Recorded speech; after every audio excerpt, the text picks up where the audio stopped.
verset 13. Ça va peut-être vous...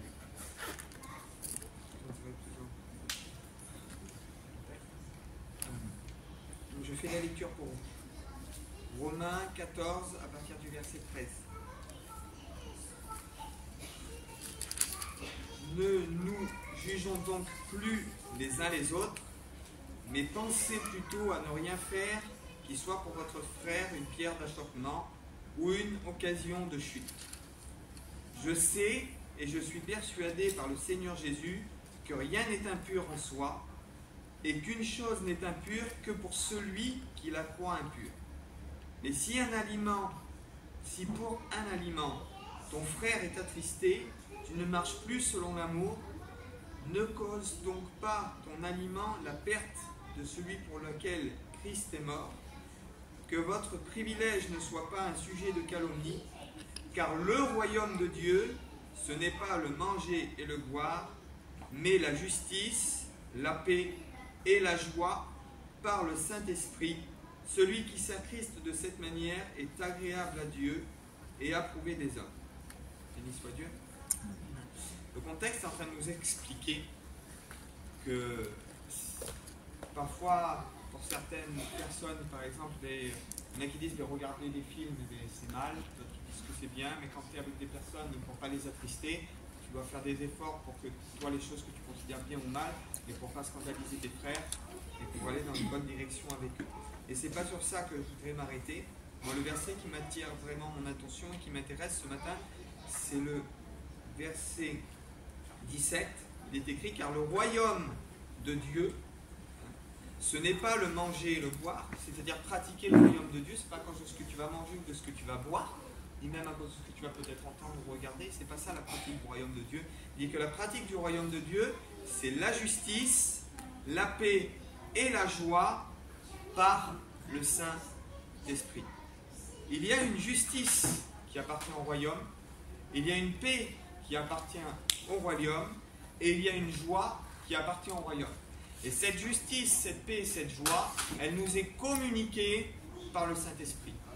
Lorsque nous devenons habitants du royaume, lorsque notre vie est transformée, nous ne sommes plus habitants ni résidents de ce monde, comme disait Sonia dans son témoignage, mais nous devenons en réalité des habitants et des résidents du royaume. Tout comme un ambassadeur, la Bible dit que Christ a fait de nous des ambassadeurs, des sacrificateurs pour Dieu son Père. Nous devons porter cette lumière qui est en nous. Et il dit, partout où tu poseras ton pied, comme tu es ambassadeur, quand tu vas à ton travail, mais toi tu es une ambassade qui représente le royaume. Aujourd'hui, Sonia est une ambassadrice qui représente le royaume. Chacun de vous là, vous êtes des ambassadeurs, et moi aussi, nous sommes des ambassadeurs qui représentent le royaume. La justice qui appartient au royaume, mais quand on va dans notre lieu de travail où il y a de l'injustice, mais nous, notre justice, on doit apporter à notre travail cette justice qui appartient au royaume. Cette justice qui est déversée dans nos cœurs par le Saint-Esprit. Cette œuvre de justice, cette œuvre de piété, cette œuvre de droiture. Et c'est important que ce que nous devons comprendre aujourd'hui, c'est partout où notre pied se pose, en réalité ça devient notre territoire. Dieu est en toi, le Saint-Esprit est en toi. Et quand tu poses ton pied à ton travail, quand tu poses ton pied dans une boulangerie, quand tu poses ton pied dans un commerce, ça devient le territoire de Dieu parce que Dieu est en toi. Parce que tu es un ambassadeur, une ambassadrice, ça devient le territoire de Dieu. Et partout où ton pied se pose, les lois qui régissent le royaume de Dieu, les lois de l'ambassade, prennent place là où toi tu prends place. C'est-à-dire qu'autour de toi, tu vas faire bouger les choses autour de toi. Les gens vont se poser des questions parce que toi, tu ne vis pas selon les lois de ce monde, mais tu vis selon les lois de Dieu. Pourquoi? Parce que tu es un ambassadeur et une ambassadrice. Parce que Dieu habite en toi. Et parce que tu transportes en réalité le royaume. Et il y a vraiment une conquête de territoire par rapport à ce que Dieu a mis. C'est pour ça qu'il dit aller partout le monde, il a apporté la bonne nouvelle à toute la création. Ça, c'est le devoir de chaque chrétien, pas que des personnes, mais chaque chrétien, chaque chrétienne a le devoir d'aller dehors, témoigner, chercher les gens, leur parler de Dieu, leur dire cette merveilleuse rencontre que moi j'ai fait, je connais un Dieu qui a changé ma vie. Si toi tu passes un problème, eh bien Dieu peut te sortir aussi du problème. Si tu trouves que ce monde est injuste, mais tu apportes la justice du royaume. Et ça permet aux gens, en réalité, d'être bouleversés. Tu n'es pas petit, tu n'es pas chétif, tu n'es pas misérable, tu n'es pas rien. Tu es une fille ou un fils du royaume. Tu es un ambassadeur du royaume. Et toute la puissance de Dieu, toute la gloire de Dieu, toute l'énergie de Dieu, elle est en toi. Et tu es devenu un ambassadeur ou une ambassadrice du royaume. Hein? Donc il y a, comme je dis, une justice qui appartient au royaume. Et dans le mot hébreu, la justice, hein, c'est la tzedaka, c'est la pratique de la justice. Et on a un lien dans le Nouveau Testament quand Jésus dit « Heureux ceux qui ont faim et soif de justice, car ils seront rassasiés ». C'est-à-dire, vous voulez autour de vous que le monde soit plus juste, je vais vous donner la capacité, par la justice qui est en moi, d'accomplir des œuvres de justice, d'accomplir des œuvres d'amour, d'accomplir des œuvres de piété, d'accomplir des œuvres de grâce. C'est-à-dire que de la même manière que je vous ai pardonné, mais vous aurez le pouvoir de pardonner les autres. De la même manière que je vous ai lavé, mais vous pourrez laver les autres des offenses qu'ils vous ont faites en réalité. De la même manière où moi j'ai pu guérir, quand vous priez pour quelqu'un dans la prière, vous pouvez envoyer une guérison sur cette personne. Vous imaginez qu'en devenant ambassadeur du royaume, vous vous appropriez tout ce qui appartient au royaume. Donc il y a une justice qui appartient au royaume, et c'est une justice qui est dans la pratique. C'est pas de dire j'ai été justifié, je m'assois sur ma chaise. Vous disiez tout à l'heure, la foi, c'est pas simplement mais je crois en Dieu, c'est tout. Il y a une dimension, il y a une vie qui s'offre avec la vie de Dieu, avec la croyance que nous avons en Dieu. Et quand nous devenons ambassadeurs, que nous devenons ouvriers du royaume, que nous entrons dans le royaume, mais toute la richesse du royaume, en réalité, elle nous appartient.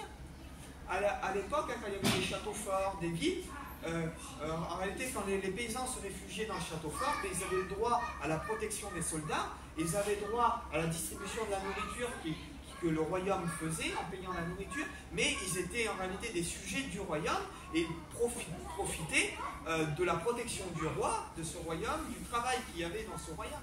Et lorsque nous entrons dans le royaume de Dieu, c'est la même chose. Il faut que tu saches que toutes les promesses qui sont dans l'Écriture, tout ce qui est sorti de la bouche de Jésus, tout ce qui est sorti de la bouche de Dieu, aujourd'hui tu es un résident du royaume et c'est pour toi. Toute la grâce de Dieu, elle est pour toi. Toute la vie de Dieu, elle est pour toi. Et partout où tu poseras ton pied, c'est le royaume qui s'installe. Et ça, c'est important de le comprendre. Lorsqu'il y a la justice, vous avez vu, un royaume plein de justice, mais la justice apporte la paix.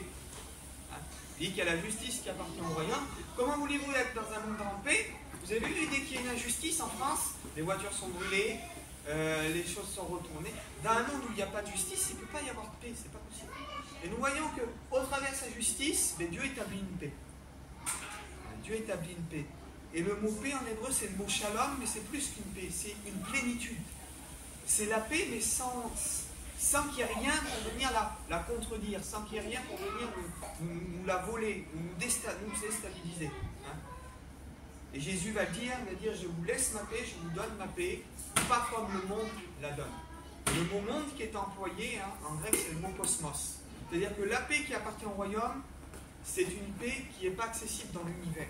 C'est une paix qui se trouve dans le royaume de Dieu, et c'est lui-même qui nous la communique.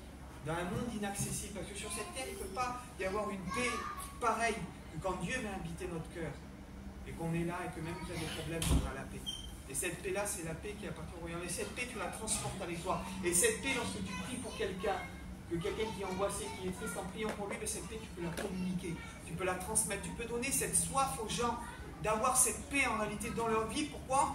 Parce que tu es un ambassadeur du royaume. Et ça, faut que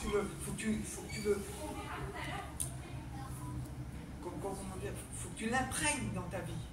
Il faut que tu le dises dans ton cœur. Je suis un ambassadeur du royaume. Dis-le avec moi. Je suis un ambassadeur du royaume. J'ai toute la plénitude du royaume de Dieu en moi. Dis-le avec moi. J'ai toute la plénitude du royaume de Dieu en moi. Partout où mon pied se pose, c'est le royaume de Dieu qui se pose. Amen. Béni soit Dieu. Cette vérité-là, il faut que tu mettes tes deux pieds dessus, que tu l'attaches. Mais il faut qu'elle reste dans ton cœur. C'est ton identité, c'est ce que tu es aujourd'hui. Hein? Il dit que c'est la joie aussi.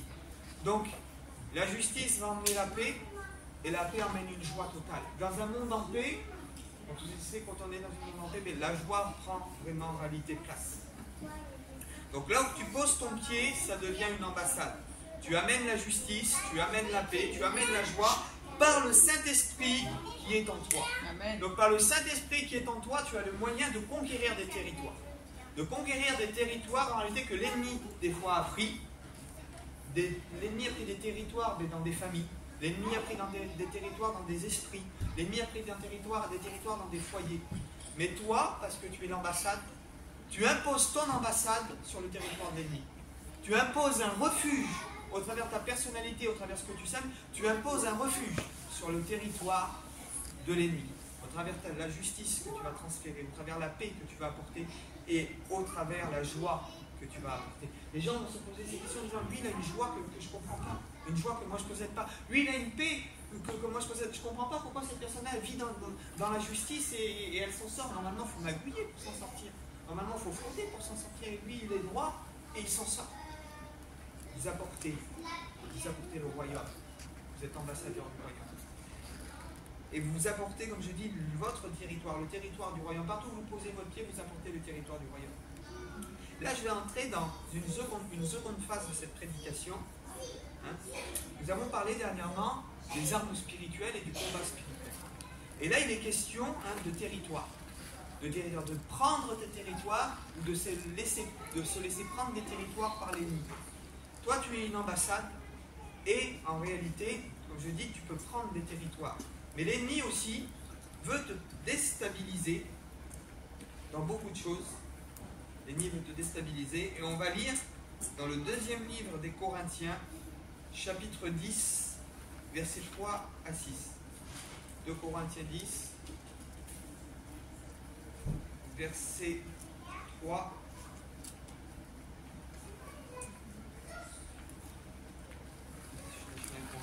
Il y a 2 Corinthiens. Bon Corinthiens, il y a 2 Corinthiens, chapitre 10, du verset 3. Du verset 3. Si nous marchons dans la chair, nous ne combattons pas selon la chair. Car les armes avec lesquelles nous combattons ne sont pas charnelles, mais elles sont puissantes par la vertu de Dieu pour renverser des forteresses. Nous renversons les raisonnements et toute hauteur qui s'élève contre la connaissance de Dieu, et nous amenons toute pensée captive à l'obéissance de Christ, car nous sommes prêts aussi à punir toute désobéissance lorsque votre obéissance sera complète. Vous regardez à l'apparence, on ne va pas lire plus loin parce que ce n'est pas ce qui nous intéresse. On va reprendre simplement le passage qui nous intéresse. Donc 2 Corinthiens 10, 3, il dit: nous ne combattons pas selon la chair, car les armes avec lesquelles nous combattons ne sont pas charnelles, mais elles sont puissantes par la vertu de Dieu pour renverser des forteresses, et nous renversons donc tout raisonnement et toute hauteur qui s'élève contre la connaissance de Dieu. Et là, il est question, nous avons vu les armes spirituelles la dernière fois, qui sont la ceinture de vérité, le bouclier de la foi, l'épée de l'esprit, les chaussures du zèle. Énumérer toute la panoplie que Dieu nous a donnée. Et je vous ai parlé de le fait que nous soyons une ambassade, le fait que Christ est en nous et que partout où on se pose, nous devons conquérir des territoires. Je vais vous dire que ces forteresses que l'ennemi essaie aussi de monter sont des territoires que l'ennemi peut monter dans notre vie. Alors comment l'ennemi s'y prend pour monter des forteresses et des territoires aussi sur notre vie? Parce que en tant qu'ambassadeur ou soldat aussi, comme nous avons parlé la dernière fois, il y a un royaume contre un royaume, c'est ce que nous avons vu. Il y a des principautés spirituelles, un royaume de ténèbres qui s'oppose contre le royaume de Dieu. Et il y a un royaume contre un royaume. Et nous sommes ambassadeurs du royaume, mais le royaume des ténèbres, comprenez bien que si nous voulons apporter le royaume de Dieu, mais le royaume des ténèbres ne veut pas en réalité que nous allons conquérir des territoires. C'est pour ça que dans l'Éphésiens, il dit: prenez les armes de Dieu afin de pouvoir déjouer les ruses du diable. Et une ruse, dans le mot grec, c'est le mot méthode. C'est une ruse, mais c'est une méthode, c'est une stratégie. Et nous savons que l'ennemi, en réalité, a toujours la même stratégie. Et c'est quoi la stratégie de l'ennemi? L'ennemi va essayer de taper toujours au même endroit, ou de créer des failles par de faux raisonnements. Il dit, mettez la parole en pratique et ne vous laissez pas tromper, il dit, par de faux raisonnements. Et nous avons vraiment la stratégie de l'ennemi, ou la manière dans laquelle l'ennemi va bâtir des forteresses, quand Satan va se présenter à Ève. Ève, elle a les commandements de Dieu, elle a la vérité de Dieu. La vérité de Dieu, Dieu dit, tu pourras manger de tous les arbres du jardin, mais quant à l'arbre de la connaissance du bien et du mal, tu n'y mangeras pas. Genèse, chapitre 1, chapitre 2, chapitre 3. Ça, c'est la vérité de Dieu, c'est la ceinture de la vérité. La vérité, elle est là. Dieu a dit, je sais que c'est Dieu qui l'a dit, que ça sort de la bouche de Dieu, donc c'est la vérité, j'y crois.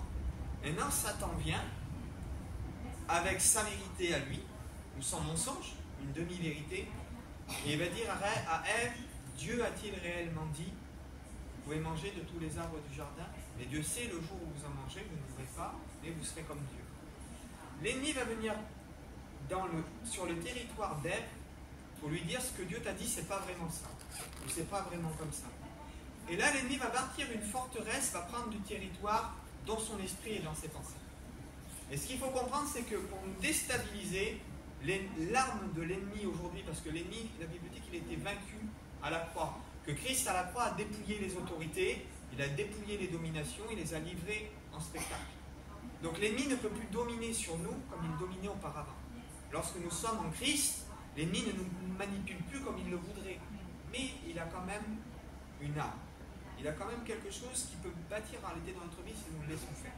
Et c'est la méthode qu'il a utilisée avec Ève. Lorsque nous croyons des faux raisonnements, ces faux raisonnements peuvent devenir dans notre vie comme des forteresses. Les forteresses que l'ennemi prend, par exemple, pour vous dire un faux raisonnement, qu'est-ce que ça peut être qu'un faux raisonnement? Mais, Dieu ne peut pas me guérir parce que j'ai commis un péché. Ça, c'est un faux raisonnement. Parce que dans la parole de Dieu, quand il dit voici les signes qui accompagneront ceux qui auront cru, vous imposerez aux malades, les malades seront guéris. Donc s'il y a quelqu'un qui n'est pas chrétien et que je prie pour lui qui doit recevoir la guérison, Dieu ne va pas le guérir parce qu'il n'est pas chrétien. Moi j'ai vu des gens pas chrétiens être guéris et retourner dans le monde et pas suivre Dieu. Et pourtant obtenir la guérison. Donc la guérison est une faveur de Dieu que l'on n'obtient pas parce qu'on pêche ou on ne pêche pas. Mais maintenant si l'ennemi vient et te construit ce raisonnement en disant mais depuis ce temps t'attends ta guérison et t'es pas guéri parce que des fois tu pêches. Alors tu vas essayer de te sanctifier croyant que la guérison va venir parce que tu vas être un homme saint. Mais après c'est plus par grâce, puisque tu essayes d'obtenir la guérison par ta sanctification et par tes œuvres.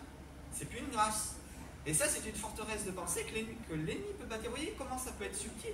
Parce que nous, on croit, ça part d'un bon sentiment, de dire, mais Dieu, tu ne me guéris pas, parce que dans la Bible, il y a des hommes qui ont été frappés à cause de leur maladie, etc. Donc on se fait une forteresse de pensée, en s'appuyant sur des textes que l'on n'a parfois pas compris, ou des choses que l'on n'a pas assimilées. L'ennemi a bâti une forteresse, et l'ennemi a un territoire dans notre vie. Et le but de l'ennemi, une forteresse de pensée, c'est quelque chose, par exemple, j'ai une chaise là, et c'est quelque chose que je vais servir pour m'appuyer dessus. Une forteresse de pensée, c'est quelque chose que l'on s'appuie, qu'on croit que c'est ça. On croit que c'est une vérité, en fait. On croit que c'est la vérité, mais c'est une vérité que l'ennemi a déguisée. Une vérité qui va nous faire perdre du temps. Une vérité qui va faire qu'on n'obtiendra pas peut-être notre guérison. Une forteresse de pensée, ça peut être aussi Dieu pardonne certains péchés, mais ne pardonne pas tous les péchés. Alors que la Bible dit le contraire. Mais tu comprends, j'en ai trop fait, je ne peux pas m'approcher de Dieu, et puis j'ai fait telle ou telle chose, et Dieu ne va pas me pardonner. Et on s'enferme dans cette forteresse de pensée, ça c'est l'ennemi qui construit ça. On se prend peut-être même des passages bibliques, Dieu ne dit pas le coupable pour l'innocent. Alors tu dis, ben, tu es coupable, que Dieu ne peut pas te pardonner. Et puis on peut prendre plein de choses comme ça. Et on se construit quelque chose, que l'ennemi sème une graine en réalité. L'ennemi sème une graine, et il construit quelque chose. Et quand l'ennemi arrive à mettre une forteresse dans notre esprit, eh bien, l'ennemi a un droit sur notre territoire. C'est l'ennemi qui vient habiter sur notre territoire. Et pourquoi il y a des bénédictions qu'on ne reçoit pas? Ou pourquoi il y a des transformations que l'on ne voit pas autour de nous? Pourquoi on n'entend pas des fois Dieu nous parler comme il devrait nous parler? Parce qu'on se dit, ben, Dieu il parle, comme elle disait la sœur, ça c'est une forteresse de pensée qu'elle avait. Dieu ne parle qu'au pasteur. Ou le Saint-Esprit peut révéler des choses qu'un pasteur. Ça c'est une forteresse de pensée. C'est une tour que l'ennemi avait bâtie dans sa vie, elle y croyait dur comme fer. Jusqu'à ce que Dieu écroule cette tour et lui montre, je t'aime et je peux te parler. Vous voyez comment l'ennemi agit? Et c'est pour ça qu'il faut être très prudent. Il dit que les armes que Dieu nous a données, donc, qui est la ceinture de vérité, quand on analyse, c'est pour ça qu'il dit qu'il faut, dans le passage là, il dit nous amenons toute pensée captive à l'obéissance de Christ. Ça veut dire qu'il faut comprendre comment ça fonctionne, comprendre que l'ennemi peut semer des choses déjà dans notre esprit. Nous, on peut croire que c'est biblique, on peut croire que c'est la vérité. Il dit qu'il y a des gens qui auront une doctrine de démon. Une doctrine de démon, c'est pas, par exemple, je ne sais pas, je ne vais pas donner d'exemple particulier, mais une doctrine de démon, en réalité, c'est quelque chose qui va t'enfermer dans une fausse croyance pour te faire perdre ton temps. C'est pas ah, il fait ça, ou il prie de telle façon, c'est pas ça une doctrine de démon. Une doctrine de démon, c'est quelque chose qui va te lier dans ton esprit pour te faire perdre. Croire que Dieu ne peut pas pardonner tous les péchés, c'est une doctrine de démon. Pourquoi? Parce que les mauvais esprits se servent de ça pour empêcher certaines personnes d'entrer dans le pardon de Dieu. Dire, eh bien, je ne suis pas obligé de pardonner à cette personne, je ne suis pas obligé d'entrer dans le pardon, ça c'est une doctrine de démon. Parce qu'on peut se trouver des versets ou des choses qui nous intéressent, et en réalité l'ennemi met une forteresse dans notre vie, puis on arrive à s'excuser de ne pas pardonner. Et c'est subtil. Je vous donne un exemple tout bête. Il y a un passage dans la Bible, un verset, c'est écrit « Dieu n'existe pas ». Donc je peux dire que la Bible dit « Dieu n'existe pas ». Si je prends un passage que je l'isole et que je me fais une pensée à moi-même ou une doctrine à moi-même, je peux faire dire à la Bible n'importe quoi. Et ce que je veux. Et l'ennemi peut se servir de ça pour construire dans mon esprit un raisonnement qui est plus ou moins logique, mais qui n'est pas un raisonnement biblique. Et donc je suis captif après dans mon esprit par une forteresse de pensée qui a été montée par l'ennemi parce que j'ai accepté son mensonge et je lui ai laissé prendre du territoire dans mes pensées, dans mon esprit. Et j'accepte une doctrine de démon. Pour revenir à ce passage, hein, il dit Dieu n'existe pas, mais juste en haut il est écrit l'insensé dit dans son cœur que Dieu n'existe pas. Vous voyez comment ça peut être subtil quand on lit un verset, il faut savoir lire le contexte et ce qu'il y a avant. Donc il dit que ces armes-là, elles sont puissantes pour renverser des forteresses. Quand elle est passée des dizaines de fois devant le fruit, elle savait le commandement de Dieu.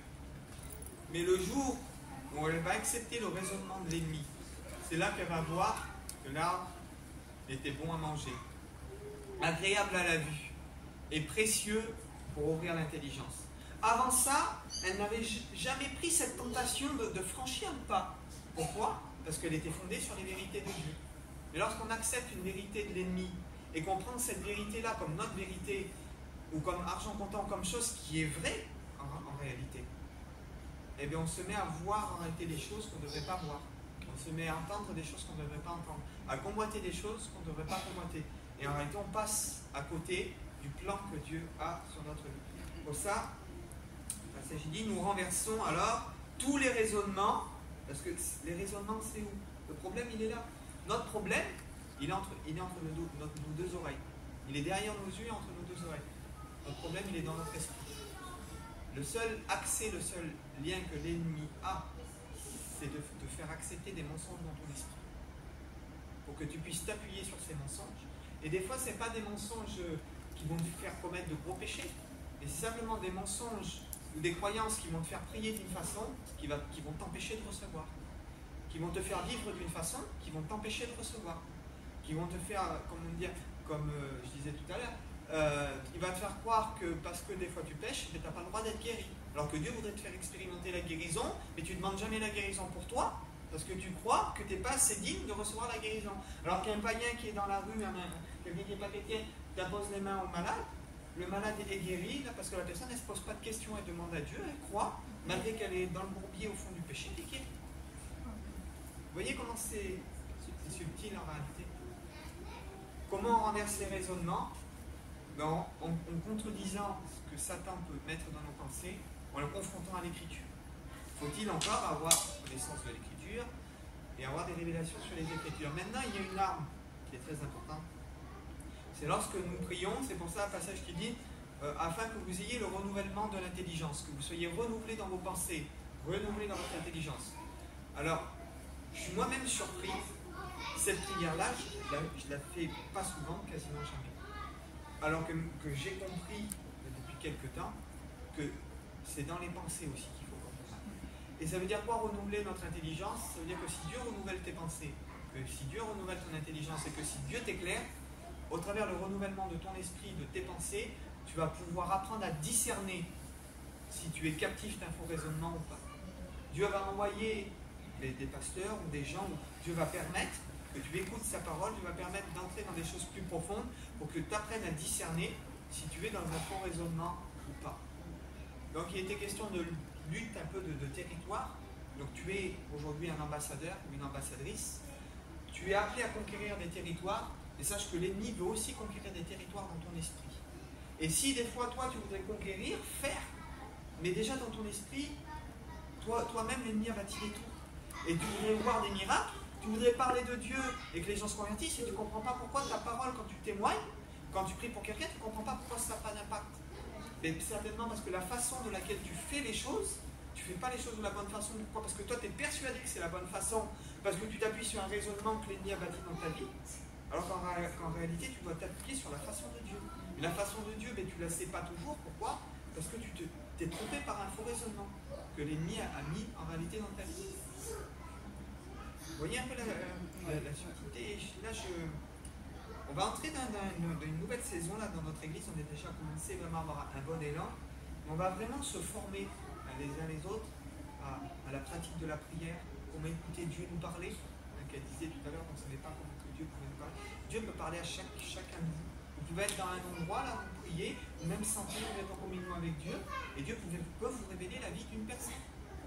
Vous parlez intimement, vous révélez la vie d'une personne, et Dieu crée une circonstance, et là vous parlez à la personne, vous dévoilez sa vie, la personne rencontre Dieu grâce à vous. Pourquoi? Parce que vous avez toutes les armes du royaume, toute la puissance du royaume, tout ce qui est déversé du ciel, c'est dans vous. C'est en vous. Le Saint-Esprit qui est en moi, vous avez le même Saint-Esprit en vous. De la même manière que Dieu m'utilise, mais Dieu vous utilise. Et ça, c'est puissant. Et ça, c'est quelque chose qui s'apprend. C'est quelque chose qui s'apprend. Il ne faut pas dire non, par moi, je suis trop petit, ou je suis trop faible, ou je ne sais pas, ou j'y arriverai pas. Vous savez, parfois, on ne fait pas les choses par peur de se tromper. Mais quand on est à l'école, un enfant, il ne va pas savoir écrire du jour où il prend un stylo dans les mains. Manifester les dons spirituels ou évangéliser une personne, c'est pas quelque chose que tu vas savoir faire comme ça, tu as un stylo, ça y est, t'écris, non. Mais n'aie pas peur de commettre des erreurs. N'aie pas peur même de te tromper dans ce que tu dis. N'aie pas peur même d'aller voir quelqu'un, tu crois que tu as un nom de Dieu, mais dis-lui, si ça ne vient pas de Dieu, c'est pas grave du tout. Mais apprends au moins. N'aie pas peur d'apprendre à écouter Dieu te parler, à essayer de transmettre ce que Dieu met en toi. Parce que c'est un apprentissage. Tu ne vas pas te réveiller un matin en sachant, je sais donc ça y est, je sais quand je prophétise, ça y est, je sais que quand Dieu me donne une parole pour quelqu'un, ça y est, je sais quand il faut que j'évangélise, ça s'apprend. Ça s'apprend. Laisse-toi conduire par ce que Dieu met en toi. Au fond de ton cœur, laisse-toi conduire par le Saint-Esprit qui est en toi. Et apprends. Et on va vraiment, avec le pasteur, là, c'est qu'on va vraiment vous former, vous faire entrer dans cette saison spirituelle, dans ce combat, mais aussi dans cette semence, dans cette moisson. Parce que chaque chrétien a le devoir d'aller évangéliser, de sortir les âmes, aussi d'arracher les âmes du feu. Parce que c'est un mandat que Dieu vous a donné. La Bible nous parle en parlant de l'Église, il dit, je vous ai donné à vous l'Église le ministère de la réconciliation. Le ministère, c'est un service. Et l'Église, qu'on soit homme ou femme, a le devoir de s'efforcer de réconcilier les hommes avec Dieu. Alors oui, nous voyons des pasteurs dans les rues qui ramènent des âmes à Dieu, et nous voyons aussi des chrétiens autour d'une table, et boire un café, discuter, et puis une conversation, et puis la personne est bouleversée parce que le chrétien ou la chrétienne dévoile la vie de la personne. Nous voyons aussi, parce que l'Esprit de Dieu est fort, l'Esprit de Dieu est puissant. Peu importe que ce soit dans la rue ou autour d'une table, partout où Dieu vous enverra, manifestez, prenez possession du territoire. Vous êtes des ambassadeurs et des ambassadrices. Ne laissez plus vos pensées, vos forteresses de pensée, laissez l'ennemi vous tenir captif dans l'appel que Dieu vous a fait. Il faut entrer dans cet appel. Et nous, on veut vraiment dans cette église aujourd'hui armer les gens pour qu'ils entrent dans leur appel. Mandater les gens pour qu'ils prennent conscience du potentiel que chacun de vous a. Si chacun de vous, imaginez, à 20 personnes, chacun de vous ramène c'est rien, une personne sur un an, tu convertis une personne sur un an. Si on est 20 personnes, l'année prochaine on est 40 personnes. Un an de plus de 40, tu passes à 80. C'est rien. Si Dieu te met quelqu'un à cœur, et tu dis Seigneur, voilà, pendant un an je m'occupe de cette personne. Et cette personne, avant la fin de l'année, tout ce que tu mets sur mon cœur, avant la fin de l'année, cette personne elle sera à toi et je la ramènerai à l'église.